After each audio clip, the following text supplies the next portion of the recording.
This is Frank Islam, Chairman and CEO of FY Investment Group, and your host of Washington Calling, where we interview leading voices from business and politics that impact you, the viewer.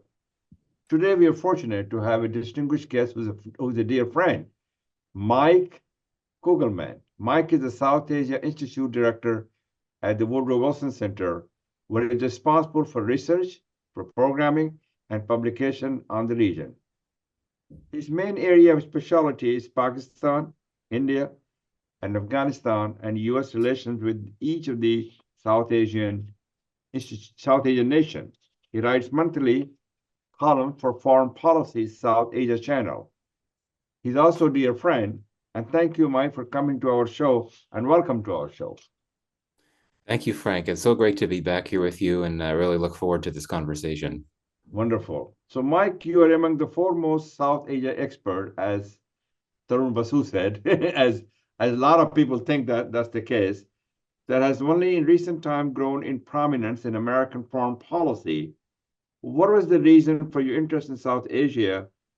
And tell us a little bit about, and also I want you to know, how high do you think South Asia will figure in American foreign policy under this administration? Yeah, well, thanks. And I appreciate the kind words. They may be too kind. I feel that I'm always a student of the region. And indeed, it's been quite a few years, nearly 2 decades, that I've been studying South Asia, but I feel there's always so much to learn still. So in You terms have of no how I got connection to South Asia, right? no direct connection, indeed. But in terms of why I decided to make a career of it, I should be honest, it was not a lifelong dream. I grew up overseas because of my parents' work, but not. I didn't live in South Asia. I lived in Japan. I lived in East Asia, and I lived in Europe. But essentially, it was when I was in graduate school. I took a course, my very first semester, on a whim, on the political history of Pakistan and Afghanistan, and I thought it was a fascinating course. I found it so interesting, and I decided at that point to essentially to study South Asia and U.S. foreign policy, and that's what I did in graduate school, and the rest was history, so to speak. Now, in terms of how significant South Asia will be for this administration. Of course, this administration, we have an election coming fairly soon, but I think at this point, South Asia is definitely not as high up on the radar as the Middle East, for obvious reasons, Europe and East Asia. But I would argue that South Asia has become a more prominent issue in Washington, seen from a strategic lens, mainly because of great power rivalry. That's really the main reason. US-China competition is everything in US foreign policy. And as China has deepened its presence and its influence in South Asia, I think that's gotten the attention of US Right. policymakers in recent years. And that's one of the big reasons why we've seen the US step up engagement with many, if not most, South Asian states over the last few years. And you said you went to school at American University, correct? Yes, as an undergraduate, indeed. And you were graduate students where? That was at the Fletcher School at Tufts Oh, I know, University. Price School of Business. It's business, right? No, international relations or Fletcher International. School of Law and Diplomacy is what it's called. I'm on the board of American University, so that's the reason I asked. Oh, interesting. Great to know. Well, it's a great institution, and it's a very impressive institution. I'm not sure if I were to apply to get in now, I'm not sure I'd get in. Well, I don't think I can get in. So my question to you is South Asia has largely been outside the radar of the American community, as you said, while East Asia got much more attention. As you understand, the Wilson Center is one of the few American think tanks with the South Asia specialization. So my question to you is, what was the reason of the neglect of a region whose population comprised nearly a fifth of the human race? So tell us a little bit about what's your interest is in South Asia and why it is there in the Wilson Center.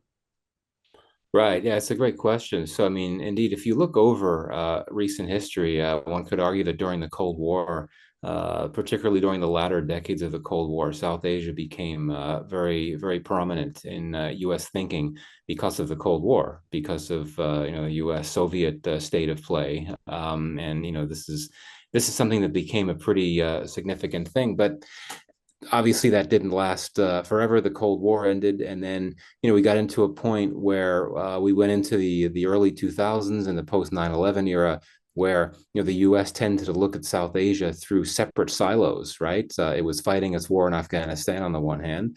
It was also trying to strengthen relations with India, and it was also trying to come out with some type of workable relationship with Pakistan. Though that relationship was very much tied to U.S. goals in Afghanistan, but that was pretty much it. You had those three separate silos, and the U.S. wasn't really according much strategic attention to South Asia. So, in terms of what's happening now, I mentioned before, I think that intensifying great power competition is a big reason. And for me and for the Wilson Center, our view is that we can't afford to overlook this region. I mean, certainly for the reason you mentioned, just because it's such a large region with such a large share of the world's population. But there's just so much. There's just so much happening there, and certainly you could look at it from a great power competition lens. That you have countries like Bangladesh and Sri Lanka and the Maldives that have become battlegrounds for That great is power correct. competition between India and China, and to Right. an extent the U.S. And China. You also have Russia very quietly having stepped up its influence in places like Bangladesh. It's long been a close partner of India. Russia does not have any enemies in South Asia, so that helps it deepen its own influence. And this is something that clearly is significant for the U.S. and U.S. interests. But I would argue that one of the major reasons we wanted to launch this institute is that we think that for too long it's been the same few countries in South Asia that tend to get the most attention in Washington for good reason. India deserves a lot of attention.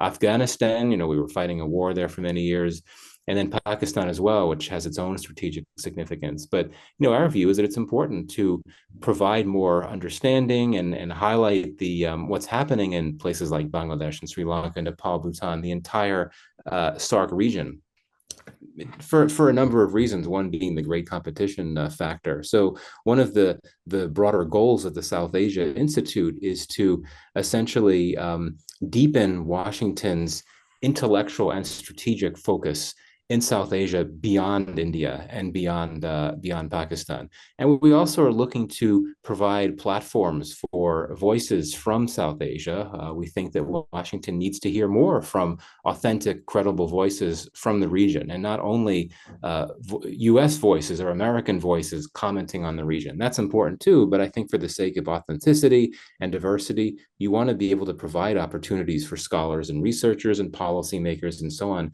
from the broader South Asia region to be involved in policy debates in Washington. And along those lines, we have some fellowship programs, including a Pakistan fellowship program, which Wow. allows us to bring someone, Oh, wonderful.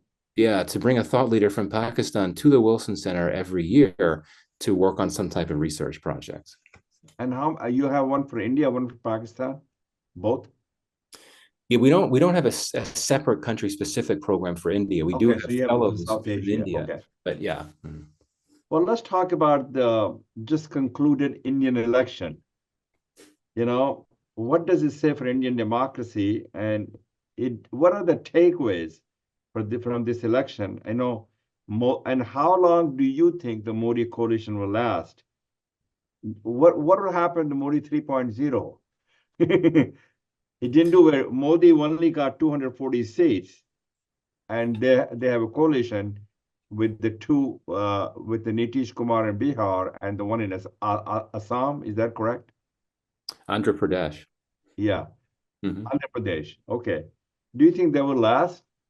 And what will happen to the home ministers and rest of the ministers? They will be all gone. It sounds like it. Yeah. So give Oh, us a little bit what's going on there. And why did Modi 3.0 didn't do very well? 240 seats, while India, which is opposition with Rahul Gandhi came to our house, you know that. I think mhm. I invited you. And he has a 232 seats, 230 seats, right? So there's not that much difference.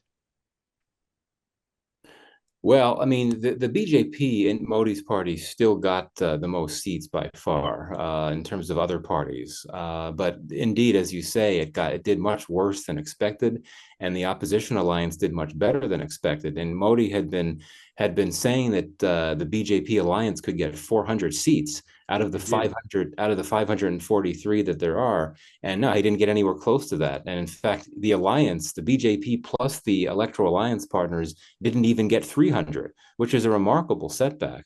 I think there's so many reasons to explain what went wrong. I think one of them is economic stress. You have this persistent problem of unemployment. Inflation has been rough in some parts of India, and I think for many Indians, they thought that he hadn't done a good enough job of dealing with those issues. I'd also argue that there was some pushback and a backlash to Modi's signature, ideological bent, his Hindu nationalism, and also what I would describe, quite frankly, as repressive and indeed perhaps even autocratic tendencies of the Modi government. And I think there's pushback against all that. And finally, he's been in office for 10 years. There have been other Indian prime ministers that have been in power for 10 years, but still that's a long time for a democratically elected leader. And I think that for many Indians, the conclusion is that he had lost some of his shine and he wasn't able to connect with people as well as he had a decade ago. So I think that, and also we have to give credit to the opposition. They were very savvy in terms of how they They were awarded very, tickets. Yeah, and that doesn't get enough attention. So, in terms of what to expect, things change by the day. So I won't, all I'll say on this is that this will indeed be the first time that Modi has to lead a government within a coalition. He's never had to do that as prime minister or as chief minister in Gujarat. And I think that his political style doesn't necessarily lend itself to the type of political skills necessary to succeed in coalition governments with compromise and consensus and all of that. And I think that when it comes to his domestic agenda, particularly his economic reform plans, and indeed his social agenda, his Hindu nationalist agenda, there could be a bit of dissension within the coalition just because, you mentioned the two main coalition partners. Ideologically, they're very different from the BJP, and they have that both of them count on significant numbers of Indian Muslim constituencies. So that could be a bit of a challenge. I honestly, I think he'll be okay, Modi. He's still very popular and powerful, as is his party. He'll be obviously the senior. His party will be the senior member of the coalition.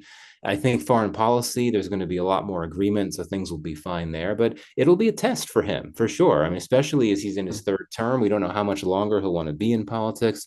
People will be watching to see if he's able to manage this challenge of leading a coalition.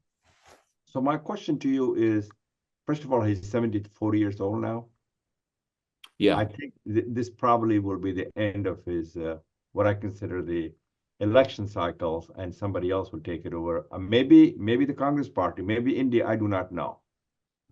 Yeah, I mean, that's unclear. I mean, the BJP, as you may know, has internal rules that say that you can't stand for office if you're 75 or older. So that would rule him out for another term. Oh, okay. So they still have that.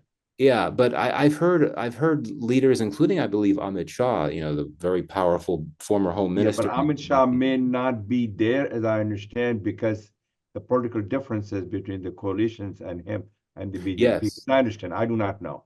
Right. No, exactly. Yeah, that's a good point. What I was saying is I think that he has actually said that we shouldn't rule out Modi wanting to stay around beyond a third term. So it's Okay. unclear, but it's interesting. So much talk about successors. Yogi Adityanath, who's the chief minister of Uttar Pradesh, a very, very prominent, powerful, influential BJP He leader. didn't do very well. Yeah, he's what's that? He didn't do very well with He the didn't Lok do very Sabha well, election. exactly. His He, state, yeah, his state did very poorly, and he has been seen as on the short list of possible Modi successors. But I wonder if Uttar Pradesh not doing well in this election could impact how he's seen within the party. We'll see.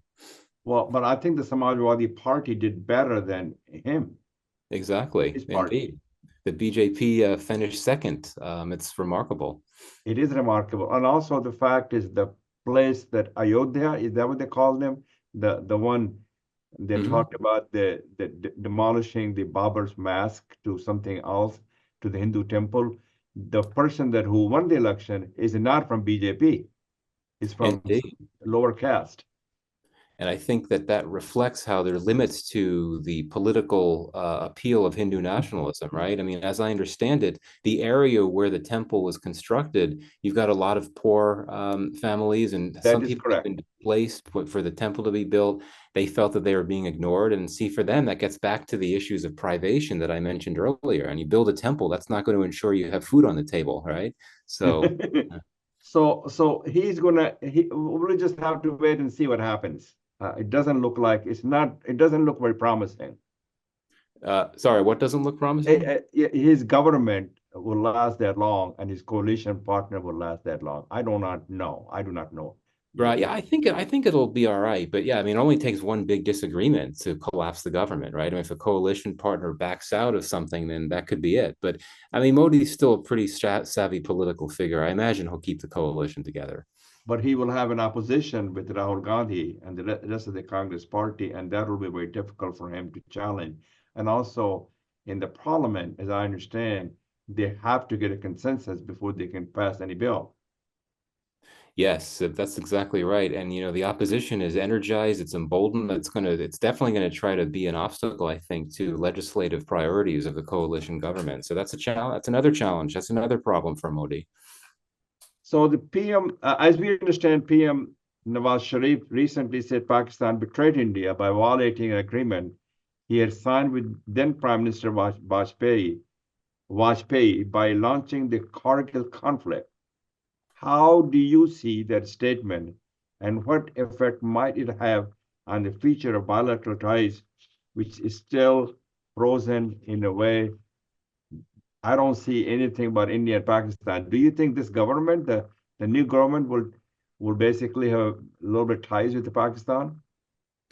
No, I don't think so. I mean, I've been Doesn't described look as doesn't look very promising.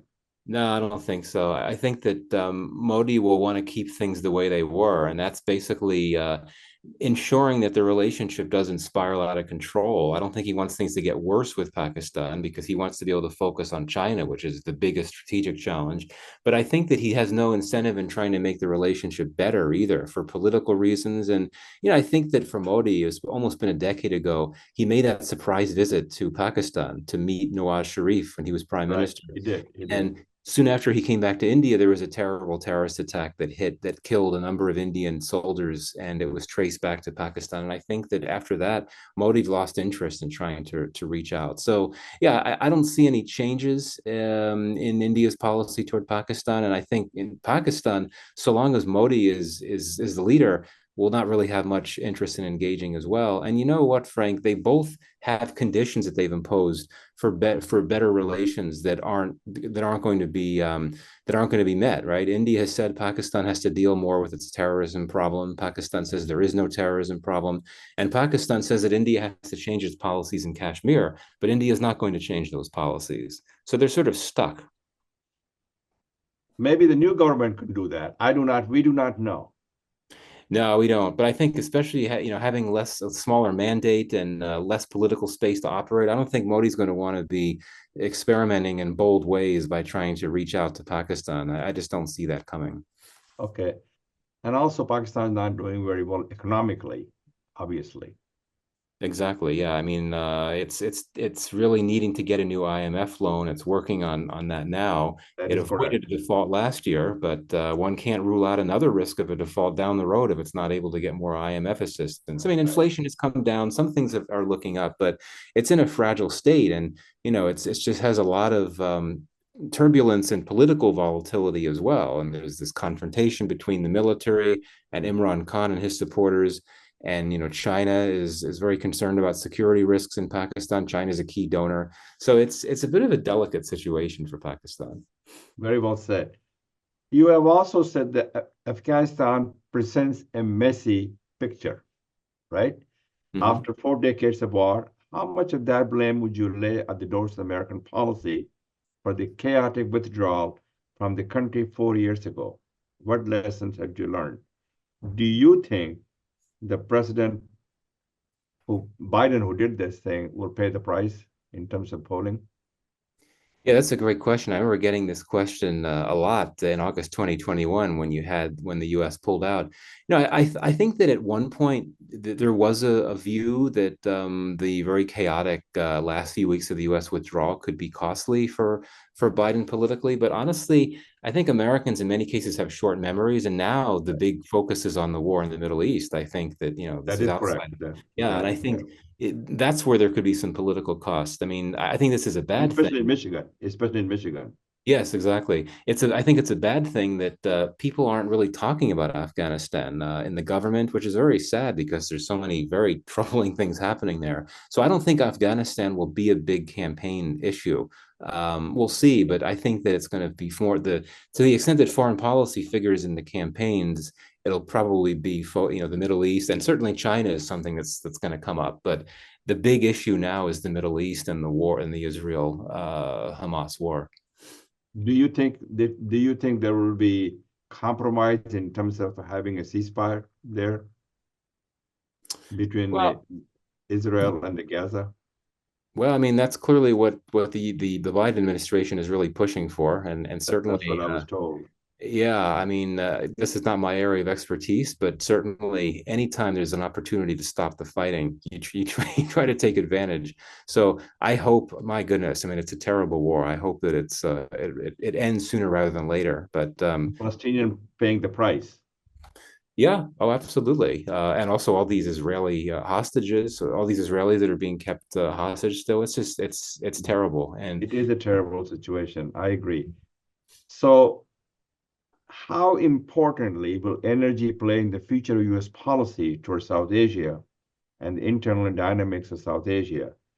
Do you know South Asia faces a substantial challenge in its growing energy needs, and they cannot rely upon the oils imported from Middle East country, and they cannot also rely on the fossil fuels and the coal power. So do you think the solar energy and the green energy will play an important role in, I in certainly India hope and so. Pakistan? Oh, sorry. Yeah, I Yeah, certainly hope so. I mean, that's the future. And it's interesting that we look at, yes, you're right. I mean, the energy profile in many countries of South Asia, not all of them, but many of them, is just not enough indigenous resources and having to depend on expensive imports from the Middle East. And there's some exceptions. Nepal, for example, is very rich in hydropower yes, that and is so on. true. Hydropower has played an important role for them, right? But this Right. a small country is not is still it cannot import the energy to some other countries as well. Right, exactly. So we are seeing, particularly in India, these revolutions, these green energy revolutions, where you've got these major new strategies and policies to transition to a greener economy and to transition into a broader, greener energy state of affairs. And India has actually done fairly well on this. It's been able Yeah. to grow out a new this. Its green hydrogen sector is moving very quickly. EVs have become a big growth sector in India. And if you look at the donors, it's interesting that China is now investing its Belt and Road Initiative, its investments in energy. It's not doing any more coal investments abroad. It's ruled that out. It's focusing more on clean energy. And so this is something that's beneficial for Pakistan and other countries in South Asia that receive assistance from China.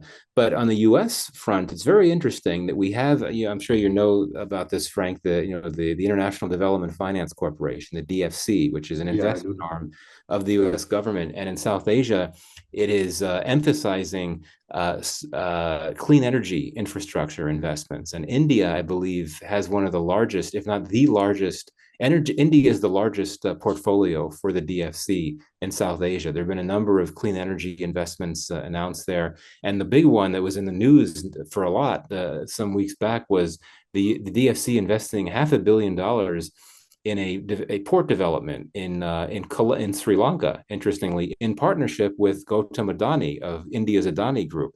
That's not an energy investment; it's just plain infrastructure. But yeah, the DFC is very focused on clean energy, and now, of course, we have an election coming. If Donald Trump were to come back, I'm not sure if there'd be that same priority for clean energy investments. It may be more focused on other forms of energy. But for now, I think that U.S. policy in South Asia, a lot of it is seen through this idea of energy assistance, clean energy assistance, and of course, there's a great power competition lens to that. The goal is to push back against what China has been doing on that front in South Asia. Well, both India and Pakistan receives a lot of, what I consider the solar energy could play a very important role for them. Yeah, because the weather is perfect for that, right? The And weather is perfect for wind, them. wind as well. But I think that the issue is, they have the same issue, well, the same challenges that have been there for a long time. One is storage capacity. This is Right. something that India needs more storage capacity for batteries and all that. It's working on it. And then, of course, the cost issue too. You can't really bring solar power industry up to scale until the costs come down, and that continues to be a challenge. Well, thank you, Michael. Before we close our conversation, do you have anything to say? Well, I was just going to say, I'm surprised you didn't bring up the whole cricket story. The U.S. is, of Well, course, I did cricket. not go to the cricket team because I'm not a fan. I do not know much about cricket because I grew up in this country. But Sri Lanka just had some kind of a cricket team, and I also got the invitation from the Deputy Secretary of State Rishi Verma to attend it, but I cannot attend it because I have to go see Senator Cory Booker. Then after that, I have to see Senator President Biden. I saw President Obama 2 days ago. Hmm. Oh, that's That great. That's terrific. that man is fantastic. He's still as eloquent as it was before. That's great. No, he definitely has some very there's a lot that he can offer in terms of his insights for sure. And I hope that this administration takes advantage of that, and they will, as I Hmm. understand. Interesting. Wow. So let me conclude the conversation. This is Frank Islam wishing you a great week, and thank you for watching.